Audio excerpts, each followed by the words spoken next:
राधे राधे भक्तों, प्रिय शिव भक्तों, आप सभी को मेरा सादर प्रणाम।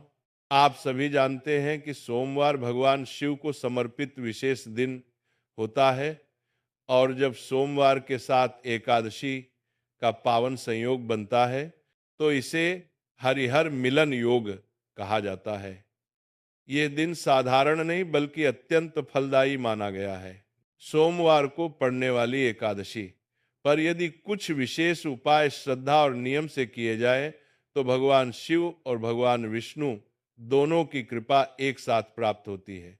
आज के इस वीडियो में मैं आप सभी के साथ 3 सिद्ध और प्रभावशाली उपाय साझा करने वाला हूं जो धन समृद्धि, मनोकामना पूर्ति, रोग व शारीरिक कमजोरी से संबंधित है। लेकिन आगे बढ़ने से पहले एक छोटी सी प्रार्थना है। अगर आप पहली बार इस चैनल पर आए हैं तो लाइक या सब्सक्राइब करें या न करें, लेकिन कमेंट में हर हर महादेव अवश्य लिखें। अब चलिए शुरू करते हैं। पहला महा उपाय, पापतर में बत्ती अगेसन दाल बंदर दसमान हूँ। दसवीं उपाय 1, धन, वैभव और कर्ज मुक्ति के लिए सफला एकादशी विशेष। पापतर में बत्तर में बत्तर में बत्तर में बत्तर में बत्तर में बत्तर में बत्तर में बत्तर में बत्तर में बत्तर में यह उपाय विष्णु पुराण पर आधारित है और विशेष रूप से घर की स्त्री द्वारा किया जाना उत्तम माना गया है। यदि आपके घर में धन की कमी है, कर्ज बढ़ता जा रहा है, व्यापार या नौकरी में रुकावट है, अनावश्यक खर्चे बढ़ गए हैं, तो ये उपाय अवश्य करें।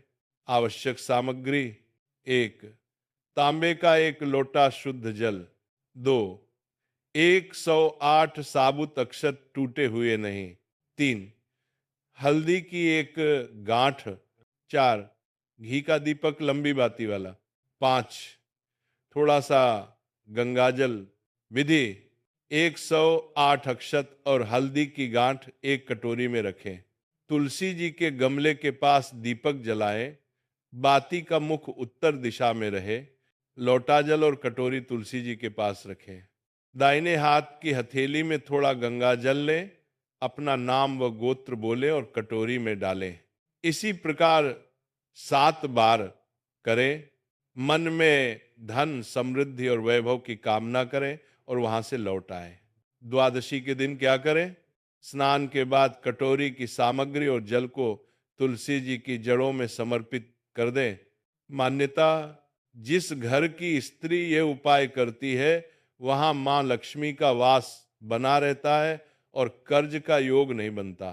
पाप्तर के तर के तर के तर के तर के तर का समदम मर्दनम का दूनो यूसप पीतर के तर का संवर्धनम का सम के तर। उपाय 2, अधूरी मनोकामना पूर्ण करने के लिए पाप्तर के तर के तर के तर के तर के तर का समदम मर्दनम का दूनो यूसप पीतर के तर का संवर्धनम का सम के तर। यदि आपने बहुत उपाय किए, व्रत रखे, लेकिन मनोकामना अब तक पूरी नहीं हुई तो यह उपाय अवश्य करें। आवश्यक सामग्री: 1, 108 बेलपत्र। 2, लाल चंदन या मंदिर का चंदन। 3, तांबे का लोटा शुद्ध जल। 4, कच्चा सूत मौली। विधि: घर पर तैयारी। प्रत्येक बेलपत्र के मध्य पत्ते पर पट्टे लिखें। नमः शिवाय का जप करते हुए अपनी कामना मन में रखें। तीनों पत्तियों पर शिव के अंगों का भाव रखें। सभी 108 बेलपत्रों की माला बनाएं। मंदिर में विधि: शिवलिंग के पीछे खड़े हो मुख उत्तर दिशा में। पहले जल अर्पित करें। श्री शिवाय नमस्तुभ्यम का स्मरण करते हुए अब 108 बेल पत्रों की माला शिवलिंग की जलाधारी पर इस प्रकार अर्पित करें कि वह शिवलिंग के मध्य भाग तक पहुंचे।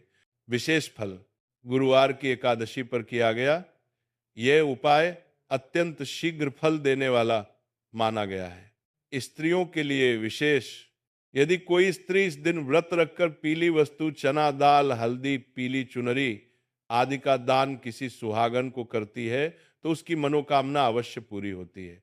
पापतर में बत्ती अगेसन दाल बंदर दसमान हूँ। 10वीं उपाय 3, बीमारी, कमजोरी और भय से मुक्ति के लिए पापतर बौकर बौतर बौकर बौकर बौकर बौकर बौकर बौकर बौकर बौकर बौकर बौकर बौकर बौकर। यदि परिवार में कोई व्यक्ति बार बार बीमार रहता है, अत्यधिक कमजोर है, डर या घबराहट में रहता है, तो यह नंदीश्वर महादेव का विशेष उपाय करें। आवश्यक सामग्री: 1, हरा मूंग 2-4 घंटे भिगोया हुआ। 2, गुड़ का 1 टुकड़ा। 3, तांबे का लोटा शुद्ध जल। विधि: भिगोए हुए मूंग पर गुड़ रखें। एकादशी के दिन शिव मंदिर जाएं। उत्तर दिशा की ओर मुख करके बैठें। रोगी का नाम व गोत्र बोलकर मूंग को शिवलिंग की जलाधारी से स्पर्श कराकर रखें। फिर उसी नाम से जल अर्पित करें। श्री शिवाय नमस्तुभ्यम कहते हुए नंदीश्वर महादेव का स्मरण करें। बाद में कटोरी उठाकर नंदी बाबा के उठे हुए पैर से स्पर्श कराएं और साथ ले आएं। ये मूंग और गुड़ किसी गाय को खिला दें। केवल 2-3 एकादशी करने से ही चमत्कारी परिणाम देखने को मिलते हैं। पापतर में बत्ती अगेसन दाल बंदर दसमान हु दसवीं, ये तीनों उपाय सरल, शास्त्र सम्मत और अत्यंत प्रभावशाली हैं। श्रद्धा और नियम से अवश्य करें। अगर वीडियो अच्छा लगे तो लाइक करें, चैनल को सब्सक्राइब करें और कमेंट में लिखें हर हर महादेव, जय भोलेनाथ।